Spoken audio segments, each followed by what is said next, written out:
The camera pans slowly across the hushed courtroom. The air feels electric, like static before a storm. The sound of quiet chatter fades as the bailiff calls, "All rise." The Honorable Judge Beryl presiding. Judge Beryl Howell enters, her robe flowing like authority made flesh.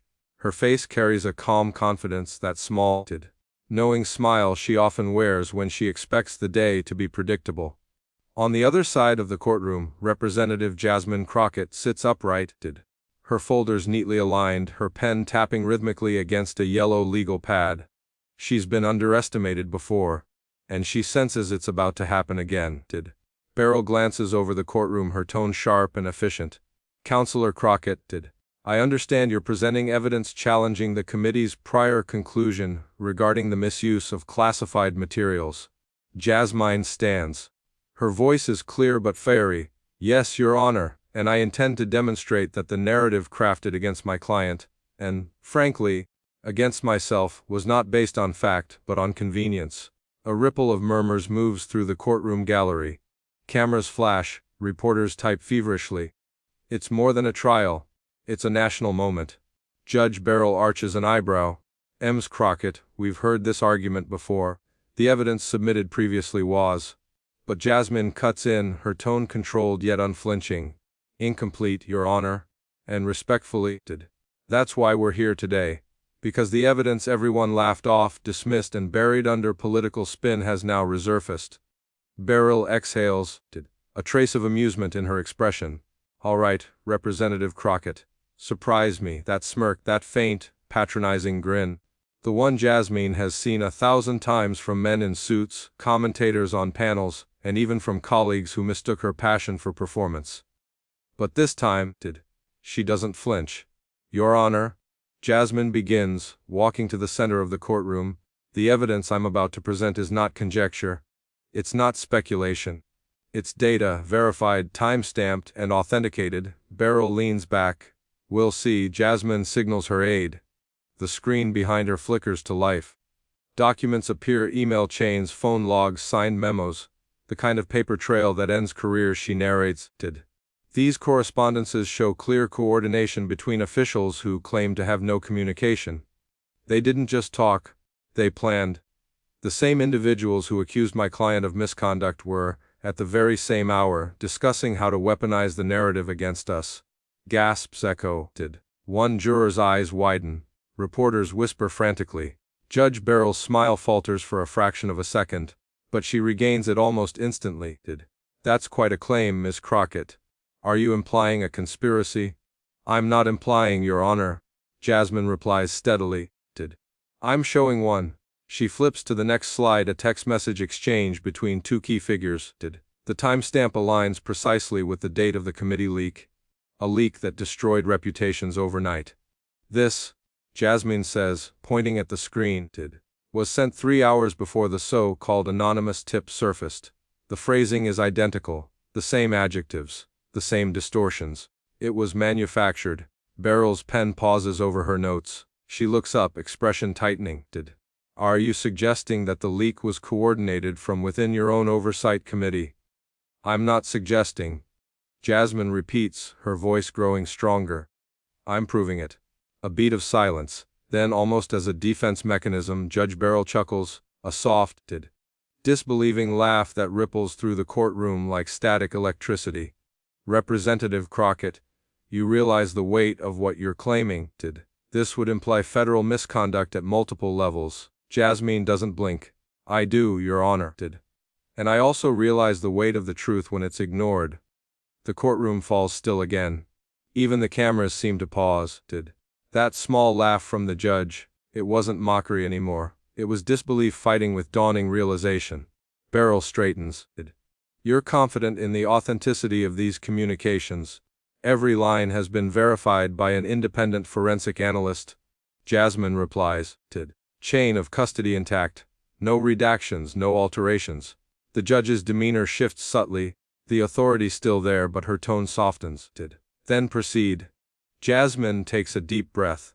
"Thank you, Your Honor." She continues, detailing how a web of politically motivated officials manipulated media coverage, leaked selective evidence, and buried exculpatory information, all to discredit one side of the aisle. She doesn't raise her voice, she doesn't need to. The gravity in her tone carries its own thunder. For months, she says, we were told that the truth was already decided, that we should just accept the verdict written in headlines. But truth, Your Honor, doesn't bend to headlines, it bends to proof. Judge Beryl leans forward slightly, resting her chin on her hand. The courtroom feels smaller now, tighter, like the walls themselves are listening. And what exactly, Beryl asks, is your ultimate claim? Jasmine glances briefly at the audience, then back to the bench. That the evidence they laughed at, the one I was ridiculed for bringing up, was real. And that those who mocked it the loudest were the ones it threatened most. The last line lands like a gavel strike. Even the stenographer pauses for half a second before resuming. Beryl sits in silence, her earlier amusement fully gone. For the first time that day she seems uncertain, not of the law but of the people wielding it. Finally she speaks, slow and deliberate. Representative Crockett, if what you're saying holds up under verification, it could trigger a full review of the prior proceedings. Jasmine nods. That's all I've ever asked for. Fairness. Beryl studies her for a long moment. Then, almost to herself, she murmurs, I remember when fairness was simpler. The tension eases slightly, but the shift is undeniable. The smile that entered the courtroom with Judge Beryl is gone. In its place stands something heavier, respect. Very well, she says, straightening in her seat. Submit your exhibits into the record. We'll recess for 1 hour before reconvening for cross-examination. She raps the gavel. The sound echoes through the chamber, not as finality, but as awakening. As Jasmine gathers her papers, a journalist whispers, she flipped the room. Her aide, a young intern barely out of law school, looks up in awe. Mom, I think you just made history. Jasmine doesn't smile. Not yet, she says quietly. History only remembers the verdict. When the gavel struck at the end of recess, the courtroom buzzed like a hornet's nest. Reporters had already flooded social media with breaking news. Crockett's evidence stuns court. Judge Howell momentarily speechless. Pundits argued outside the courthouse, predicting either the rise or ruin of Jasmine Crockett's career before sundown. But inside, Jasmine didn't care about the noise. She sat still at her table, flipping through pages, marking lines in blue ink. Her team whispered strategy, yet she already knew the game ahead. The cross-examination was about to begin, and this was where truth either soared or suffocated. The bailiff's voice broke through the murmurs. Court is now in session. All rise.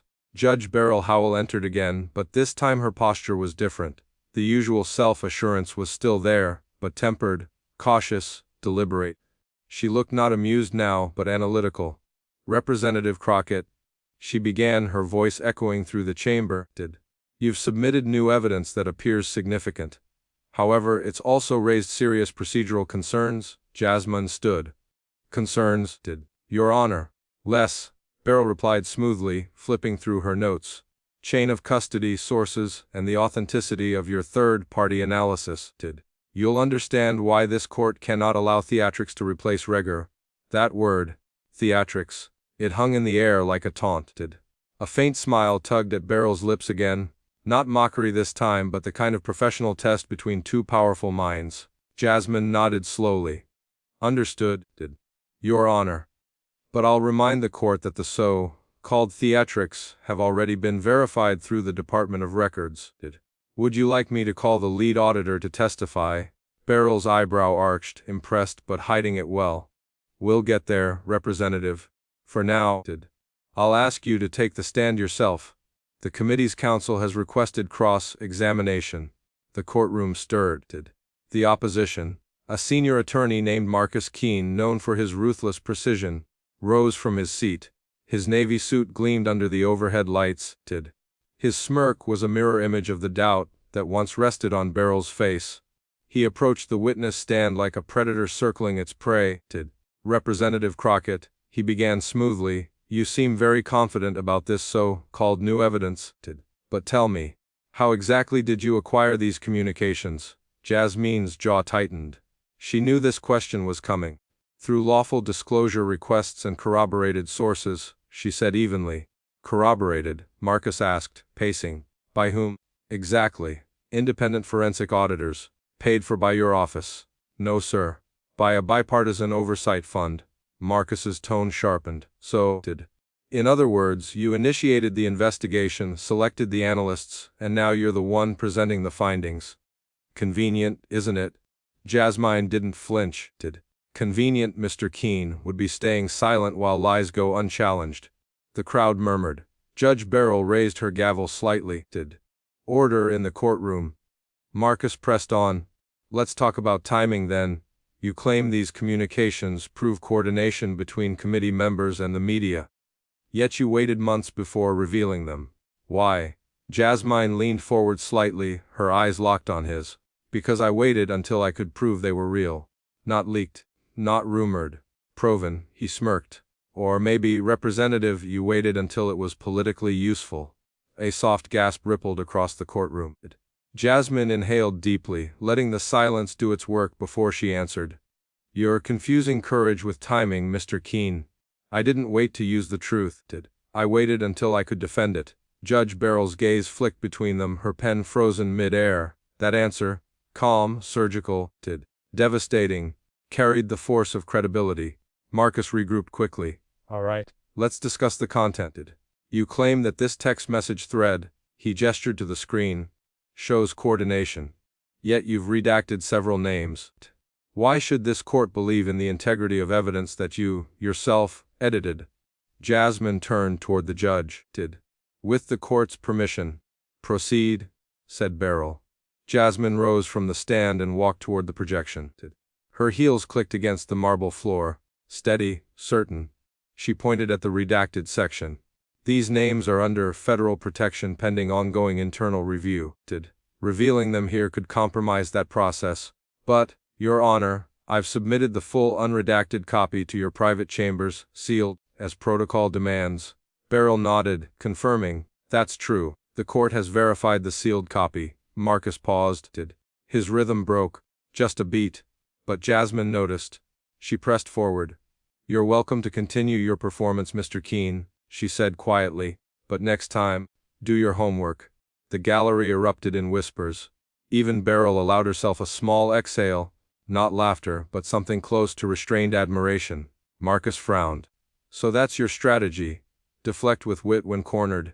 No, Jasmine replied, returning to her seat. My strategy is to stay factual when others resort to fiction. Judge Beryl adjusted her glasses, suppressing a smile. Mr. Keene. I think Representative Crockett has sufficiently answered. Move on. Marcus clenched his jaw but complied. Very well, Your Honor. Representative.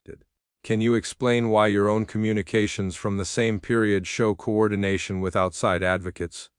If you're accusing others of influencing media narratives, should we not examine yours as well? The question hit hard. Cameras zoomed in. Jasmine's face stayed composed, but she knew the intent, to turn suspicion back on her. Of course, she said. Transparency is the foundation of justice. I've already provided my entire communication log to the committee, unlike the parties I'm exposing. Every text, every call, nothing hidden.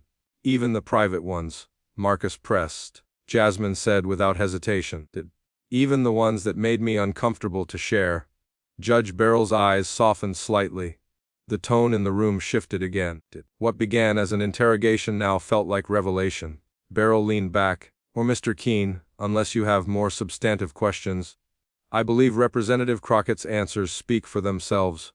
Marcus sighed, pacing. One last question, Your Honor. Proceed. Marcus turned, his tone colder now. Representative Crockett, do you believe your pursuit of this case has been driven purely by justice, or by resentment over how you were treated during prior hearings? A hush blanketed the room. That question wasn't legal, it was personal, poisoned. Jasmine paused, visibly wrestling with the weight of it. Then she met Beryl's gaze, not as judge to witness, but woman to woman. When I was mocked for asking hard questions, Jasmine began, they said I was emotional. When I brought receipts, they called me theatrical. When I asked for fairness, they called it politics. So if you're asking whether emotion drives me, yes, it does. Because the truth deserves emotion. Justice deserves emotion. And if the price of caring is being called resentful, I'll pay it, gladly. No sound followed her words. None. The courtroom was a held breath. Judge Beryl's hand trembled faintly against the bench. That smile she once wore, that confident, dismissive curl of the lip, was gone again. This time for good. Marcus shifted awkwardly. No further questions. Beryl cleared her throat. Cross-examination concluded. The court will now recess for 30 minutes before calling witnesses for verification. The gavel came down. Bang. But even after the sound faded, the silence lingered. People weren't just watching a hearing anymore. They were witnessing a reckoning. Outside, the world exploded. Networks replayed Jasmine's line, "The truth deserves emotion." It trended within minutes. Hashtags flooded the screen. Crockett truth, 5 Beryl humbled, courtroom shock. Inside, however, Jasmine stayed seated. She wasn't celebrating, not yet, because she knew the game wasn't over.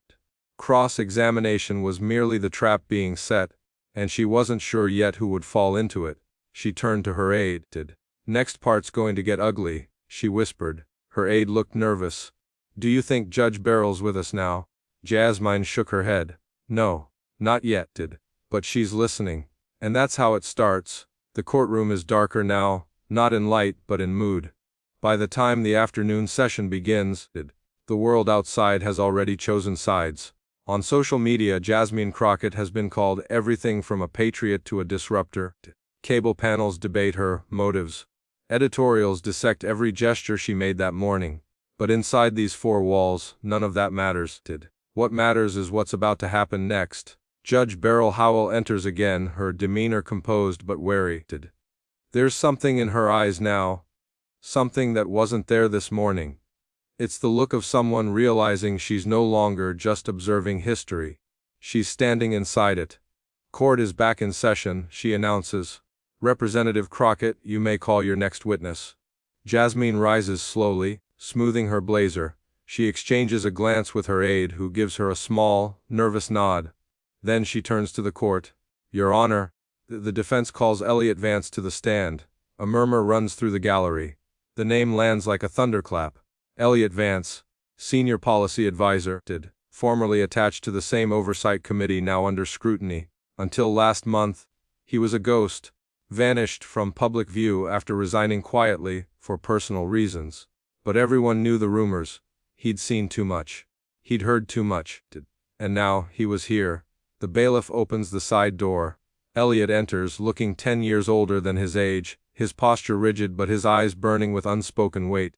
He walks slowly, sits and raises his right hand. "Do you swear to tell the truth, the whole truth, and nothing but the truth?" "I do." Jasmine steps forward, voice measured, careful. "Mr. Vance, could you please state your previous position for the record?" "I was senior policy advisor to the Oversight Committee on Federal Transparency," he replies. His voice is calm, too calm, like someone who's been rehearsing this moment for months. "And during that time," Jasmine continues, "were you aware of any discussions among committee members regarding media strategy or coordinated narratives?" A hush falls. Elliot glances at Judge Beryl, then at Jasmine. "Wes." The word lands like a stone dropped into still water. Beryl straightens. "You may elaborate, Mr. Vance." And Elliot exhales. In late March, a closed-door meeting was held. It was off the record with no stenographer present. Senior members discussed the growing criticism surrounding a certain case, the same one Representative Crockett brought up months earlier. The concern wasn't about truth or lawfulness. It was about optics. They were afraid of how it looked. Jasmine's jaw tightens. And what was decided in that meeting? That a narrative needed to be shaped. Quickly. Before your evidence gained traction. The crowd gasps. Cameras flash. Reporters nearly fall over each other. But Jasmine stays focused. "You're testifying that members of the Oversight Committee agreed to manipulate the public perception of ongoing proceedings." "Yes," Elliot says softly.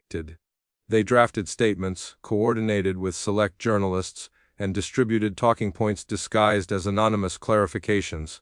It wasn't oversight, it was orchestration. Beryl leans forward. "Do you have documentation to support this claim?" "I do." Elliot reaches into his folder, sliding a sealed envelope to the clerk. "These are minutes I copied the night of the meeting. I wasn't supposed to, but I knew what was happening wasn't right. The clerk brings the envelope to the bench. Beryl hesitates before opening it, aware that the room's temperature has just dropped several degrees. Inside, typed notes, annotated drafts of press releases, even a list of journalists marked with stars beside their names, indicators of who was friendly. Beryl scans the first page, her eyes narrowing.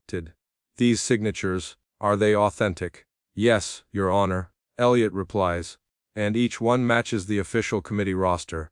For the first time, Judge Beryl looks unsettled. She sets the papers down, adjusts her glasses, and says quietly, "Continue, Representative Crockett."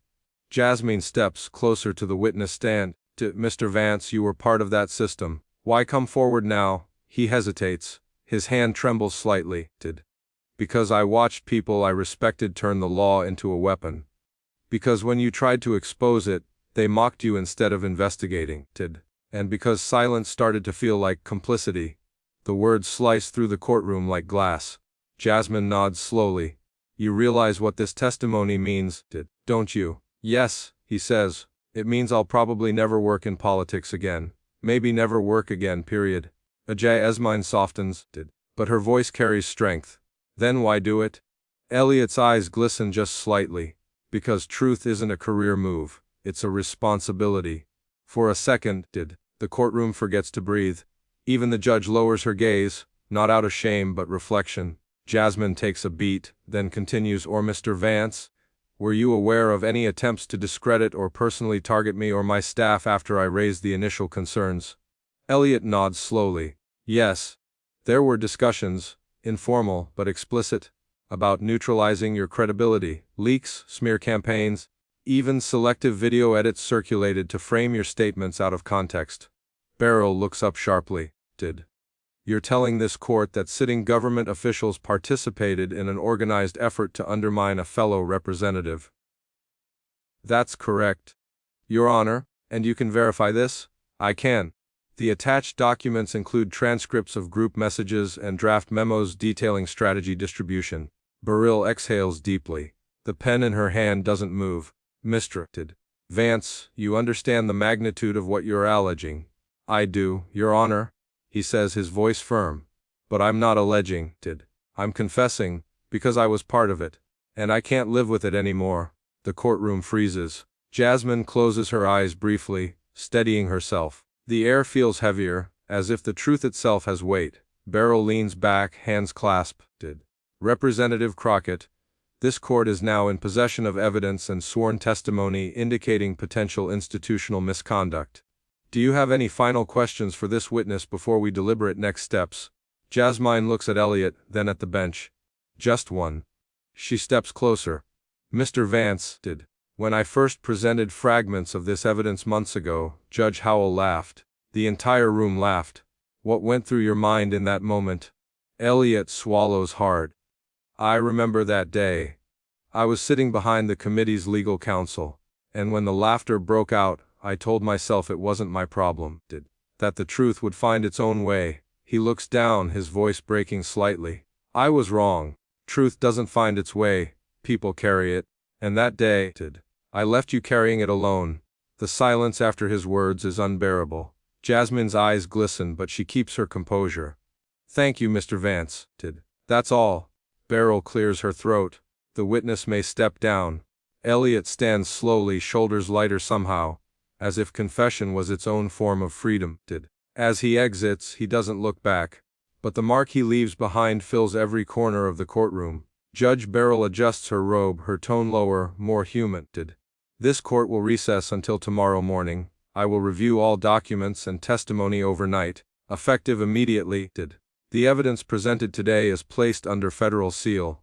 As the gavel falls, a storm of voices erupts behind her. Reporters shouting questions, staffers scrambling, spectators whispering names. But through the chaos, Jasmine stays still. Her aide leans in, whispering, "Mom, you did it. He confessed." Jasmine shakes her head. "Not yet. A confession's not justice. It's the beginning of it." She looks toward Judge Beryl, who's gathering her papers in silence. Their eyes meet, not as adversaries anymore, but as two women on opposite sides of the same revelation. For the first time all day, Beryl nods, a small, almost imperceptible gesture, but in it Jasmine sees everything: acknowledgement, respect, and maybe, just maybe, a hint of regret. Outside, the sky above the courthouse turns crimson with sunset. Protesters gather beyond the barricades chanting. Cameras flash. The story is already spreading faster than either woman can contain it. But inside, beneath the echo of truth still ringing off the marble walls, Jasmine whispers to herself, "Tomorrow the real fight begins." Night fell on Washington like a curtain after a play too explosive to end quietly. By 10 p.m., every major network had already cut to special coverage. Headlamps blared skier sto bilortir and stoo on cable scrolls. Judge Beryl Howell's photo sat beside Jasmine Crockett's, framed as two women suddenly at the center of America's newest civil war. Outside the courthouse, cameras blinked like lightning bugs. Protesters shouted both names. Inside the corridors of power, phones rang nonstop. Deals were whispered, alliances redrawn, knives sharpened. The spin in a glass tower 2 miles away, a panel of strategists met in a midnight conference room. Marcus Keene was there, jacket off, sleeves rolled. Fury contained behind a practiced smile. "They think they've won a news cycle," he said. "We bury them by morning." A consultant slid a folder across the table. "We've prepared counter-narratives. Question the whistleblower's motives. Call him unstable, bitter, financially pressured."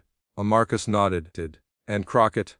"Emotional grandstanding," another voice said. "Frame her as opportunistic, chasing headlines." Marcus smirked. "Perfect. Feed it to every outlet that owes us a favor. I want saturation before sunrise." And just like that, the machine roared to life. Meanwhile, Jasmine back at her small townhouse on East Capitol, Jasmine sat in the dim glow of her laptop, scrolling through chaos. Fa Crockett Truth trended at Fanny 1. Fa Crockettleys trended at Fay 2. Her aide Lena paced nearby, phone glued to her ear. "They're calling for a full ethics inquiry," she said. 3 committee members just went on air calling you a demagogue." Jasmine didn't look up. "Of course they did." Lena ended the call, frustrated. "We should respond. You have the momentum. People are listening." "No," Jasmine said softly. "Right now they're shouting. I need them to listen." "There's a difference." She closed the laptop and stared out the window at the flashing sirens below. "This isn't about them hating me," she murmured. "It's about them fearing what comes next." At the judge's home, across town, Judge Beryl Howell sat in her study, robe hung on the back of a chair. She'd spent hours rereading the sealed documents. Each page felt heavier than the last, emails, drafts, signatures she recognized. Her husband peeked in. "You're still at it?" Beryl sighed. "I thought I'd seen everything in 40 years of law. I was wrong." He hesitated. "They'll come after you, you know." "The networks already are." "I know." She rubbed her temples. "They're not angry that we found the truth. They're angry that the truth found them." A pause. Then she added quietly, "Tomorrow I decide whether to protect the system or preserve the justice it's supposed to serve." Morning shockwaves by dawn. Washington had split in two. Talk shows questioned Jasmine's integrity. Anonymous leaks claimed Elliot Vance had personal grudges. A doctored clip circulated online showing Jasmine allegedly yelling, except the audio was spliced. Reporters swarmed her doorstep. "Representative Crockett, did you coach the whistleblower? Do you regret accusing your colleagues?" She pushed through silently. Bodyguards parting the crowd. Every flash felt like an accusation. Inside the car, Lena handed her a tablet. Judge Howell scheduled an emergency continuation for 10 a.m. Jasmine's brows lifted. "That soon?" Lena nodded. "Rumor is, she's under pressure from the Speaker's office to dismiss on procedural grounds." Jasmine stared ahead. "They're trying to bury it before it breathes." A courtroom. The courthouse foyer was chaos again. Protesters lined the steps, some cheering, some jeering. Inside, the energy was raw, metallic, dangerous. Judge Beryl entered briskly, her expression unreadable. But Jasmine noticed the faint tension in her jaw, the kind that comes from sleepless nights and too many phone calls. "Representative Crockett," Beryl began, "before we proceed, this court must address new developments." She gestured to Marcus Keene, already on his feet. His confidence had returned overnight, fueled by the media storm he'd unleashed. "Your Honor," Marcus began smoothly. In light of troubling revelations regarding Mr. Vance's credibility, we motion to strike his testimony from the record pending investigation. Gasps. Beryl lifted her hand. And what revelations are those, Mr. Keene? Marcus smirked. It has come to our attention that Mr. Vance was offered a consulting position by Representative Crockett's Political Action Committee 6 weeks before his resignation. Jasmine's eyes flashed. That's a lie. Marcus raised a brow. We have documentation. Beryl frowned. Representative Crockett, is this true? No, Your Honor. Jasmine said firmly. Mr. Vance applied for a public policy fellowship months before any of this. It was through an open foundation, not my committee. They're twisting the timeline. Beryl studied her. Do you have proof? Yes, Jasmine said. But I'm sure they'll leak 3 more lies before lunch. Laughter rippled from the opposition's table. Beryl's gavel slammed. Order. The noise died. But the tone had shifted. What had been Jasmine's day of triumph was now slipping toward uncertainty. The pressure mounts as proceedings continued. Every witness faced scrutiny. Anonymous sources contradicted Elliot Vance's story. Media outlets questioned Jasmine's motives. Judge Beryl tried to maintain decorum. But she could feel it. The invisible hand of politics tightening around the law. During a recess, she retreated to chambers. 2 officials from the Judicial Oversight Board waited for her. Judge Howell, one said coldly, we advise caution. This case is destabilizing public trust. It might be best to declare a mistrial and refer it to internal review. Beryl's jaw set. Internal review means silence. It means control. The official corrected. The country's watching. You don't want this chaos on your legacy. She dismissed them without a word. When the door closed, she sat alone for a long moment, then whispered, Legacy means nothing if I lose my conscience. Back in session, when court reconvened, Beryl's tone was iron. This court will not bow to political pressure, she declared.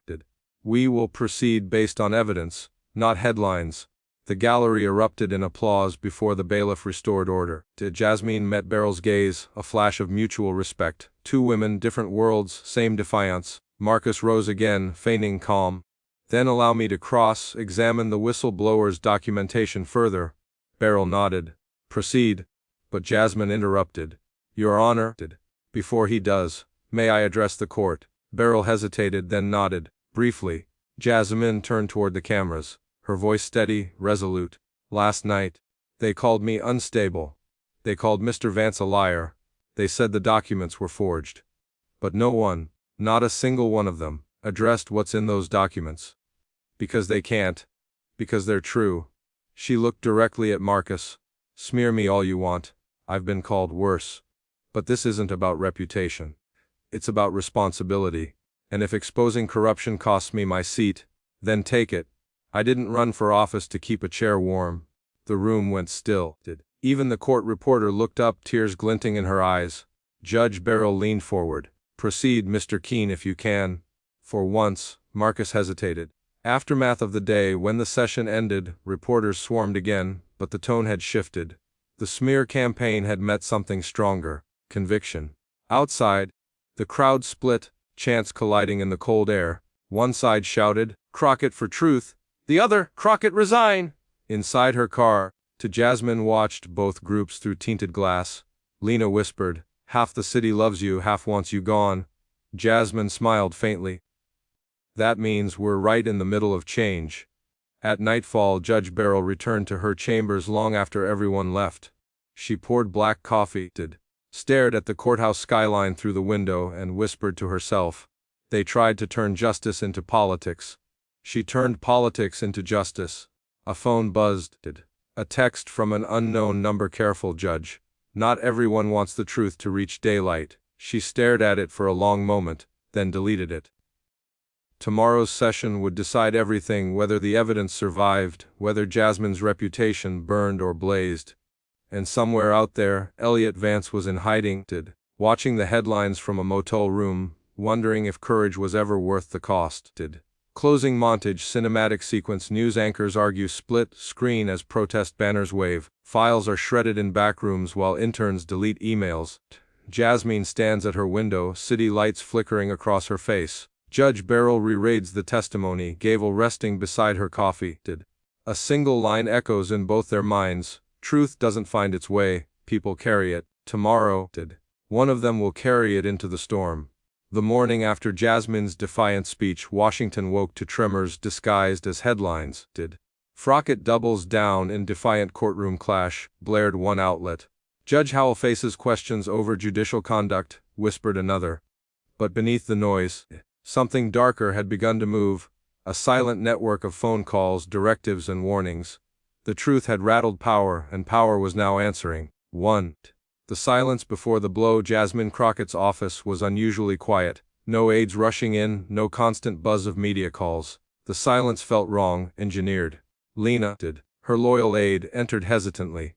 "You've been locked out of your house email account." Jasmine looked up sharply. "You said don't make headings," ChatGPT said. "Got it, no headings this time. Keeping it cinematic, realistic, and flowing like a political drama film script. Here's part 5, the reversal. When power strikes back, 1,500 words with smooth narrative flow. Only the next morning, the city didn't just wake, it bristled. Television anchors spoke in careful tones, as if afraid of saying too much. The air itself carried a quiet sense of retaliation. Power, wounded the night before, was now preparing to strike back. Jasmine Crockett walked into her congressional office, coffee in hand, to find her staff frozen. Phones weren't ringing. The screens that usually glowed with emails were blank. Lena stood by the desk, pale, gripping her tablet like bad news in physical form. "Your house account's been locked," she said quietly.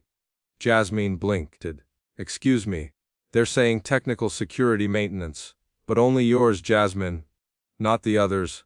Jasmine's coffee cup lowered slowly. "They're cutting off my communication line." "Not just that," Lena said. 2 committee members just called to say they were unavailable for your oversight session today. That's half the attendance gone. It's deliberate." Jasmine exhaled, her mind already racing. "They're isolating me. Standard play." Before she could say more, her phone buzzed. An unknown number. She hesitated, then answered. "Representative Crockett." "Yes, this is Special Counsel Peters. We've received an anonymous ethics complaint alleging misuse of committee resources for personal political gain." Jasmine froze. "You're opening an investigation." "It's not optional," Peters said evenly. "Effective immediately, you're under review." The call ended. Silence. Lena's eyes widened. "They're coming for you." Jasmine stared at her reflection in the dark screen. "No, Lena, they're coming for the case."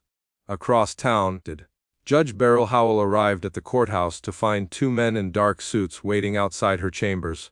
Federal agents, badges flashing too quickly to feel routine. "Judge Howell, we've been directed to escort you to a closed-door inquiry regarding procedural integrity." Beryl's hand tightened around her briefcase. "Integrity. Anonymous complaint, Your Honor," one said. "Concerns about bias in your handling of Representative Crockett's case." She let out a quiet breath. "Bias. Because I let a witness speak. Because you didn't dismiss when instructed." That line lingered in the hallway.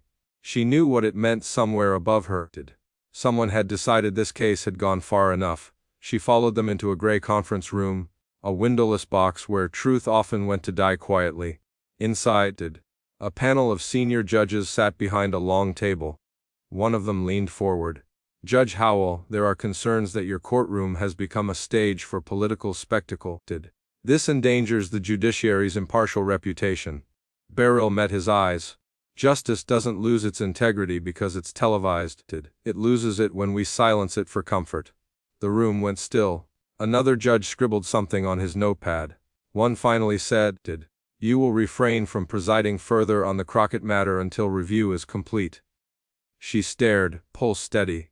"So this is how you bury a case, not with a ruling, but with procedure."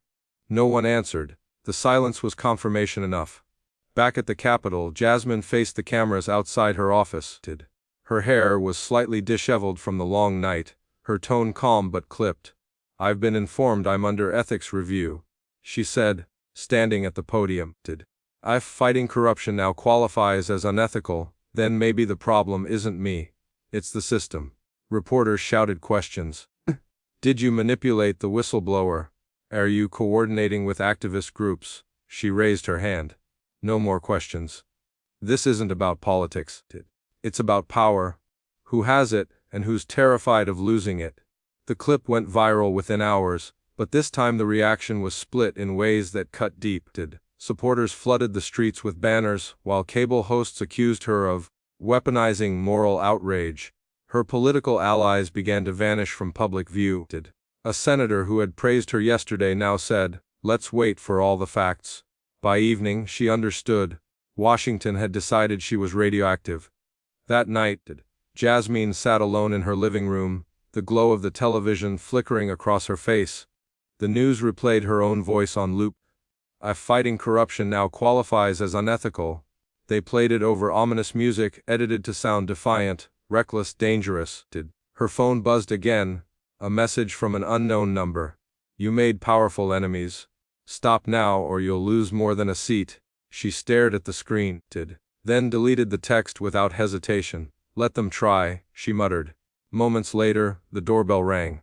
Lena, breathless, stepped inside holding a brown envelope. Someone left this in the mail slot, no name, no return address. Jasmine opened it carefully. Inside were photos, surveillance shots of two men she recognized. Marcus Keene and a high-ranking official from the Justice Department. They were seated at a restaurant, documents between them. Time-stamped from 2 days before the supposed whistleblower smear began. Jasmine's heart pounded. They coordinated the disinformation before the testimony even aired.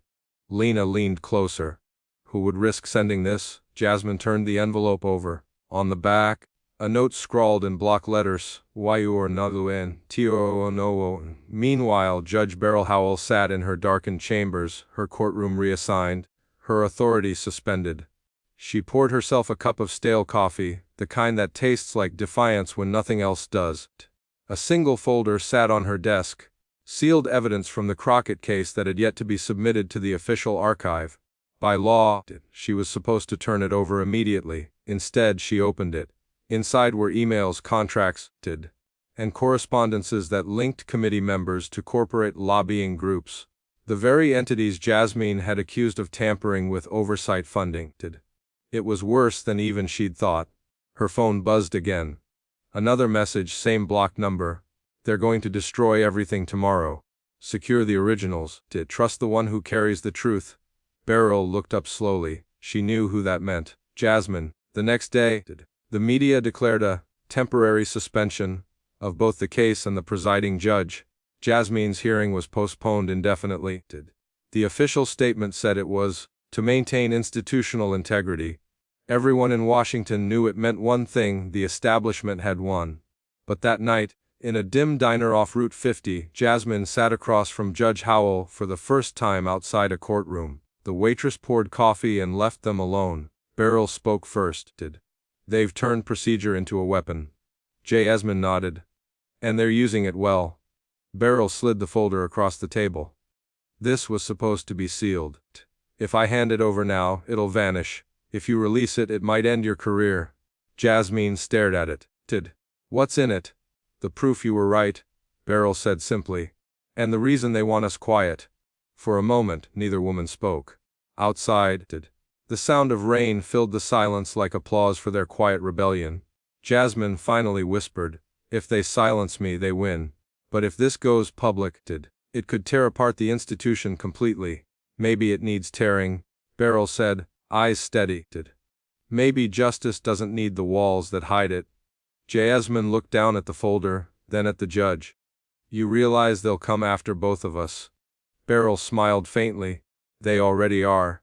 Jasmine took the folder. "Then let's give them a reason." By midnight, a leak appeared on an independent journalist's feed.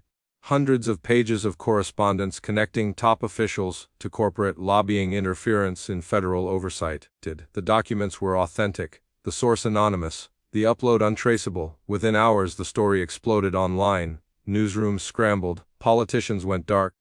In her small apartment, Jasmine watched the screen flicker as pundits shouted over each other.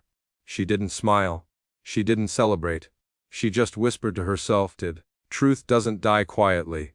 Across town, Judge Beryl Howell received another text from the same block number. Well done, did. But this isn't over. She set her phone down, gazing out her window at the Capitol dome glowing in the rain. Did. It looked less like a symbol of justice and more like a warning light on the edge of collapse. And somewhere in the chaos, did. Elliot Vance, the whistleblower who started it all, stepped off a bus in another city, unshaven, exhausted but alive. He looked at the newspapers on the stand beside him. Did. Jasmine's name, Judge Howell's face, everywhere. He smiled faintly. They carried it, he murmured. They actually carried it. The city around him buzzed with tension. Somewhere, the machine was still turning, recalibrating, plotting revenge. Did. But for the first time in weeks, he believed something rare had survived. Not power, not position, but truth. And as the dawn crept over the Capitol, did. The war, for it was only beginning. The Capitol hadn't been this quiet in years. Not since before the leak, did. Before Jasmine Crockett's name became shorthand for both courage and controversy. The dome glowed pale against a gray sky as she walked up the marble steps, did. Every footstep echoing like a question the country still hadn't answered. She was summoned back, not as a defendant, not even as a lawmaker, but as a witness. A witness to her own war. Inside, the chamber was packed. Cameras lined the walls. Senators leaned forward with performative solemnity. Behind her, in the back row, did. Judge Beryl Howell sat silently, eyes steady, the only one who didn't look rehearsed. A committee chair cleared his throat. Representative Crockett, did. The purpose of this session is to determine your role in the unauthorized disclosure of classified oversight documents. Jasmine adjusted the microphone. Did. You mean the truth? Murmurs rippled through the hall. The chair frowned. The leak has destabilized public confidence. Did. Representative no. Jasmine replied evenly. The corruption did. The leak just showed them what was already broken. Her voice was calm, almost quiet, did. But every camera zoomed in as if amplifying the weight behind it. Another senator leaned forward. Did. Do you deny participating in the dissemination of the documents? I deny nothing, she said. Did. But if you're asking whether I believe the public had a right to know, then yes. Without hesitation. The chair tapped his pen. You understand this could end your political career? Jasmine nodded slowly. It already has. What's left now is whether it meant anything. Across the room, did. Judge Beryl Howell watched with the faintest flicker of pride. This wasn't a politician speaking anymore, did. It was someone who had already lost everything that mattered. Except conviction. A pause settled. The chair glanced at his notes, then said, did. You've accused members of this very body of colluding with private interests. Do you have further proof beyond what's been leaked? Jasmine's lips curved just slightly. I do. Whispers broke out. The chair's pen froze midair. Explain. From her briefcase, Jasmine withdrew a small drive. These are verified correspondences from within the Department of Legislative Affairs. They detail preemptive efforts to suppress hearings, signed, timestamped, corroborated by internal audits. You can call it classified. I call it confirmation. The room erupted, flashes, shouting, demands for recess. But Jasmine remained still. Every day, she said over the chaos, did. People out there are told to trust a system that hides its truth for their own good. But maybe the truth isn't dangerous. Maybe it's the lies that are. A gavel slammed repeatedly. Order, silence. The chair stared at her. Representative Crockett, did. Do you realize what you've done? Jasmine met his eyes. Yes. I told the truth, in a city that doesn't know what to do with it. The session adjourned abruptly. Reporters swarmed. Microphones thrust forward like weapons. Do you feel vindicated? Are you afraid of indictment? Jasmine pushed through them, no expression, did. Just a slow exhale as she stepped into the sunlight. Outside, hundreds had gathered, signs, chants, flags. Some hailed her as a hero, others called her a traitor. It didn't matter anymore. The truth was out, and it had a pulse of its own now. Lena caught up beside her, tears glinting. They're saying 2 senators resigned this morning. The Justice Department just opened a corruption probe. You did it, Jasmine. You actually did it. Jasmine gave a faint, tired smile. No, we did. And so did the people who refused to stay quiet. They walked down the steps together as the chants grew louder, overlapping like waves, support and scorn crashing in equal measure. At the base of the steps, Judge Beryl Howell waited by the curb. She looked exhausted, her eyes shadowed but unbroken. Justice doesn't usually win, Beryl said softly. Not like this, Jasmine nodded. It didn't win. It just refused to lose. The judge smiled, a small, genuine smile that looked out of place in the storm around them.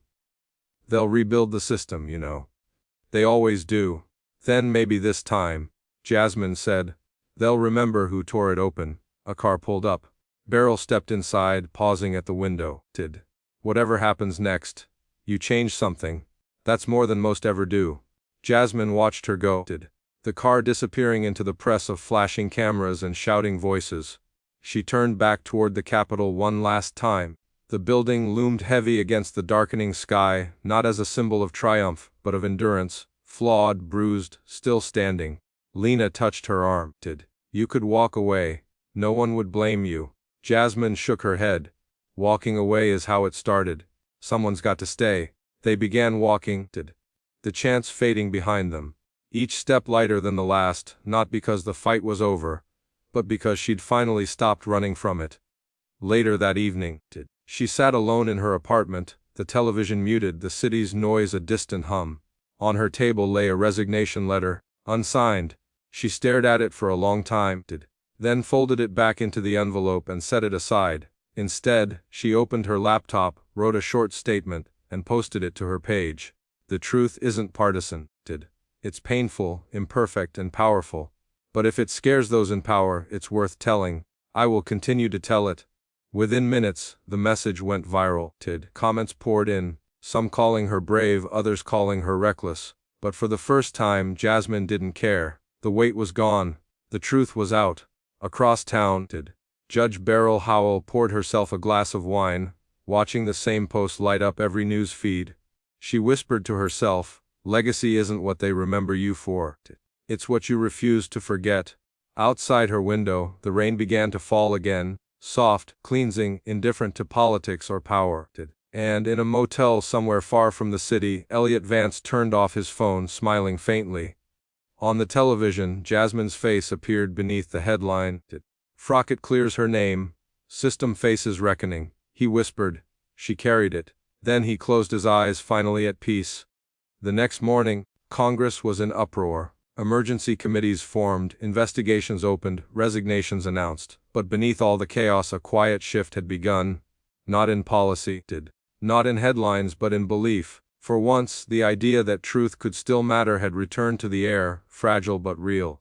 And as Jasmine Crockett walked into the Capitol one last time, reporters shouted her name. She didn't answer. She didn't need to. Some stories don't end with applause. They end with silence.